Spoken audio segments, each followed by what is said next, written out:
Hi guys, I hope everybody had a good spring break. It's good to quote unquote see you again. Welcome to the post spring break version of World Religions, Philosophy 2200. Um, so, like I say, I hope everybody had a good time for spring break. I hope that I know a lot of you have jobs and you had to work anyway. I know some of you have children, some of you have families. So all those pressures are still there.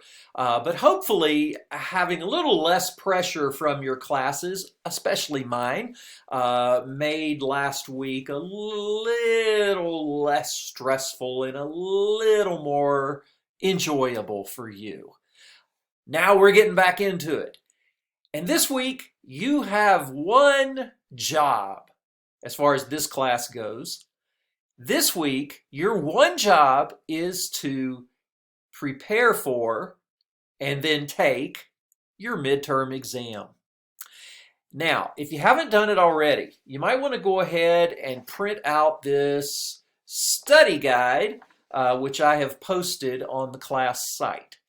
Print that out, and I'm going to do a review of what we've been studying thus far in this class. We are exactly halfway through. We have covered the Eastern religions, Hinduism, Buddhism, and the Chinese religions of Taoism and Confucianism.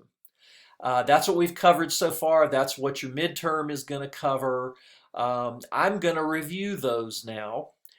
And I want you to hear me say this. Right now, I am more interested in you learning this material than I am in giving you a tough exam. I'm not that interested. I mean, I hope my exam is not like a breeze. I hope it's not obvious. I hope it's not the kind of thing that, anybody who could read could take it. I mean, I hope it's a fairly good assessment of whether or not you've learned this material. But I'm not really interested in giving you trick questions. I'm not trying to trip you up. I'm not trying to weed out the bad students, I honestly, truly just want to help you learn. And so that's part of what this review is about. As we go through this review, hopefully it's going to jog your memory of some of the things we've covered. And hopefully it's going to help you walk away from this course at the end of the semester being able to say, yeah, I know something about world religions. I don't know something about every world religion because there's just too many. But the major religious traditions in the world today, yeah, I have a basic knowledge of those major traditions. So anyway, get ready to take notes. Let's look at this material. We're getting ready to kind of look in the rear view mirror. This is our midterm review of Philosophy 2200, Intro to World Religions. First thing you need to remember is Ninian Smart's 7 dimensions of religion. Oh, something I forgot to say. You're going to notice on your study guide some things that say, be able to name or list or define. And then some other items are going to say, you should be able to recognize these things if it was a true, false, or a multiple choice question. All right, the 7 dimensions are something you should be able to name, okay? You should be able to list these. Some of the questions on the exam are going to ask you to write out a name or a definition or a list. And so some of these things you need to write these down, you need to know them, you need to learn them. Let's talk about the 7 dimensions of religion. I've gone over these twice, so this will be the third time. And this is what your textbook is based on for the most part. So you have sacred narrative. What are the 7 dimensions of religion? The 7 dimensions of religion are those characteristics that are found across all major religious traditions. These are the family resemblances. Why is this important? Because it's very hard to define religion. It's very hard to come up with one definition that applies to all religions. And so instead of trying to create that one definition that says this is what religion is, Instead, Ninian Smart, a famous religious scholar, said, let's identify the family resemblances, the dimensions that are generally found across all religions. So the first of these that Ninian Smart identified is the dimension called sacred narrative. These are stories handed down. Sometimes this is also called mythology. Mythology doesn't mean it's true or not true. It just refers to a story that is traditional, that is handed down from generation to generation. A narrative, a narrative has a beginning, a middle, and end. It's a story that describes some event. And so, sacred narrative, this would be stories about, for example, how the world was created, or stories about the heroes of a religion, stories of Buddha, stories of Jesus, stories of Muhammad, and so forth. Second dimension, doctrine. Don't confuse this with ethics. Doctrine is teaching about beliefs. What do we believe about what is true? So, in Christianity, an example of doctrine would be the belief that Jesus is the Son of God. An example of sacred narrative in Christianity would be stories about Jesus.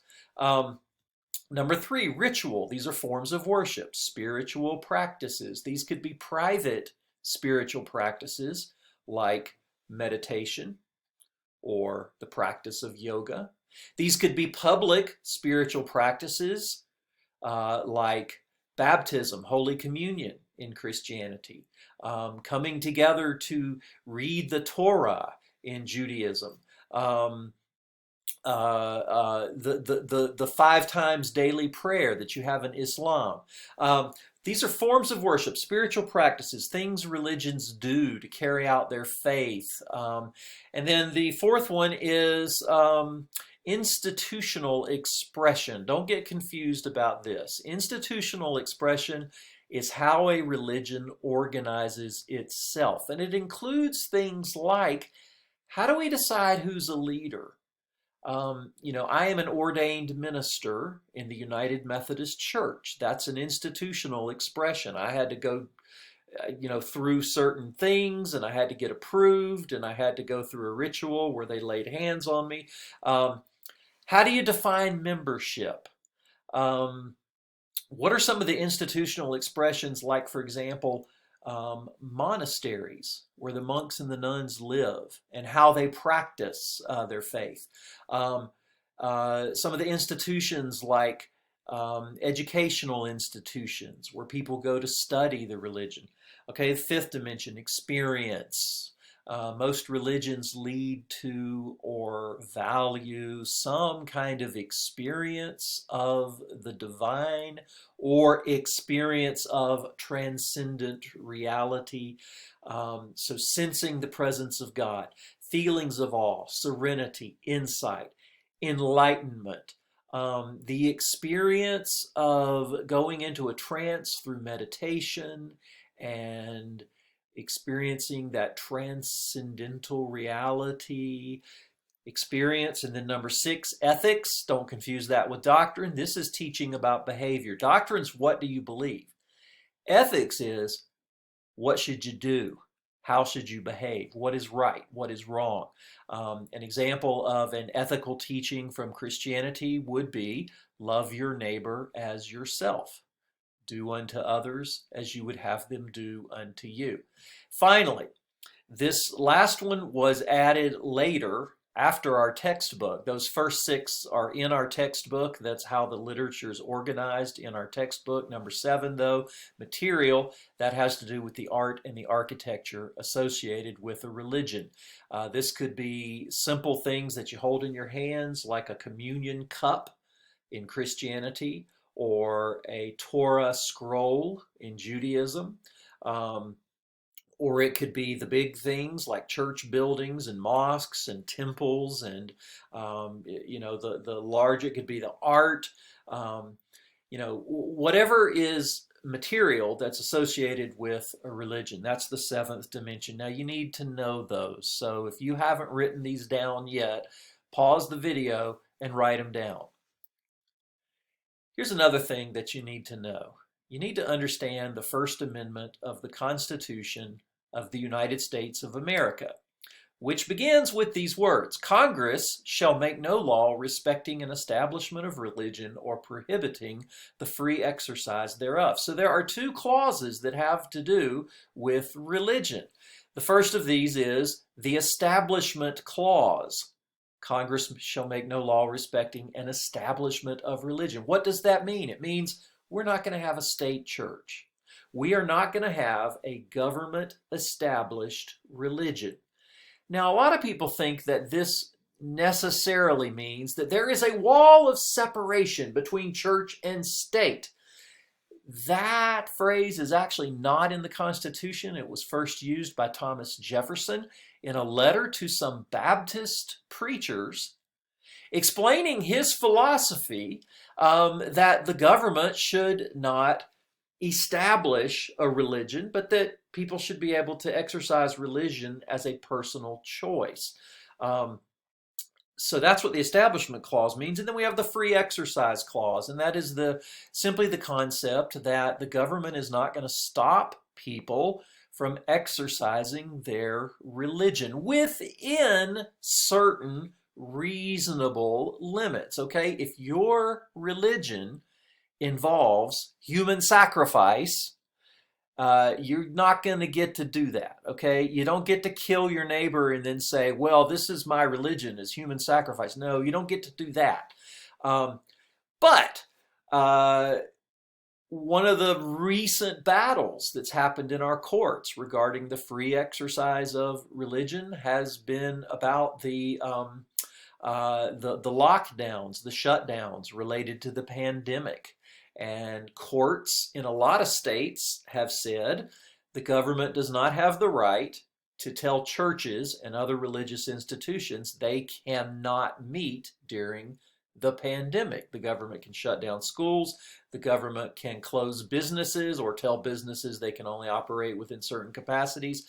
But the government can't do that to churches because of the Free Exercise Clause. Now, make sure you understand what I'm saying here. Some courts have decided that, not all of them, but that's been one of the recent battles.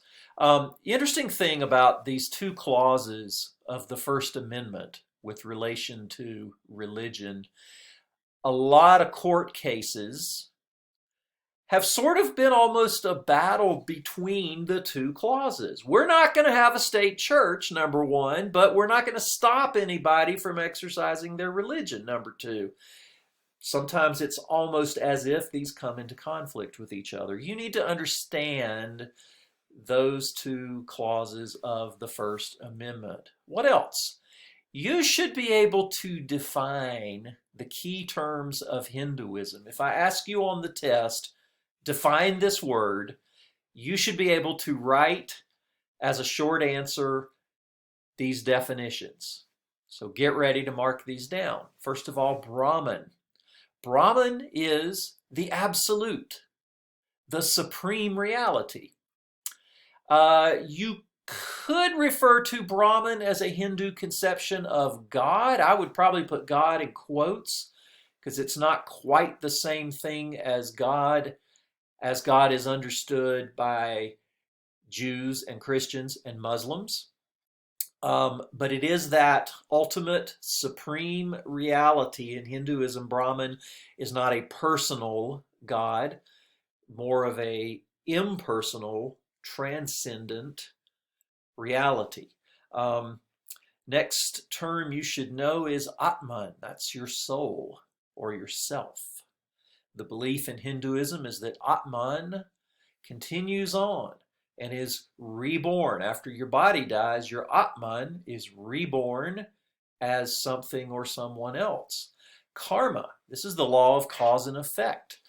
Your good deeds will come back to you. What goes around comes around. If you live a life of good deeds, then in your next life, your Atman will be reborn as something higher in a more pleasant existence. And I'm going to pause there and come back with the next lecture.